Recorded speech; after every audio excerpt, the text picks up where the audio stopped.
In the early 7th century, a man born in the desert of Arabia would change the course of human history.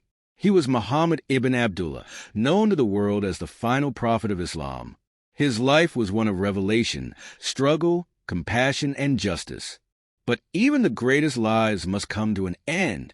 Today, we recount the final chapter of the Prophet Muhammad's life, a story filled with courage, devotion, and mystery.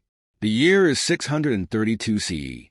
After nearly 23 years of prophetic mission, Muhammad's health begins to decline. But was it a natural illness? Or was it the lingering consequence of a moment of divine challenge? An event that would mark his final days? 2 years earlier, in the 9th year of the Hijrah, an event occurred that some believe foretold the Prophet's death.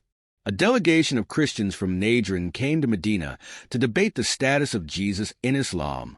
The disagreement reached an impasse, and Muhammad invited them to a Mubahala, a solemn cursing contest in which both parties would call upon God to curse the liars.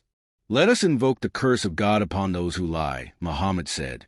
But the Christians hesitated, sensing the gravity of the moment. Fearing divine retribution, they withdrew, and the Mubahala never took place. Yet, some believe the curse, intended but never invoked, hung in the air. By the time the prophet fell ill, he had already endured the harsh burdens of prophethood. But his illness now was severe. He suffered from intense fever and weakness. Aisha, his beloved wife, tended to him with great care. "The fever is like none I have ever seen. His body is burning, yet his spirit remains strong," Aisha said. "Aisha, the food from Khaybar, I still feel its pain. It is as if my aorta has been cut," Muhammad replied. Years earlier, at the Battle of Khaybar, Muhammad had consumed poisoned meat given by a Jewish woman seeking revenge for the battle. Though he survived, the poison's effects had lingered, and now he believed it had returned to claim his life. For days, the Prophet's condition worsened. His companions were distraught, but Muhammad remained calm. He instructed them to continue their prayers and reminded them of their duty to God. "O people, be mindful of your prayers. Be good to those under your care. Treat one another with kindness. I leave you with the Quran and my example," Muhammad said.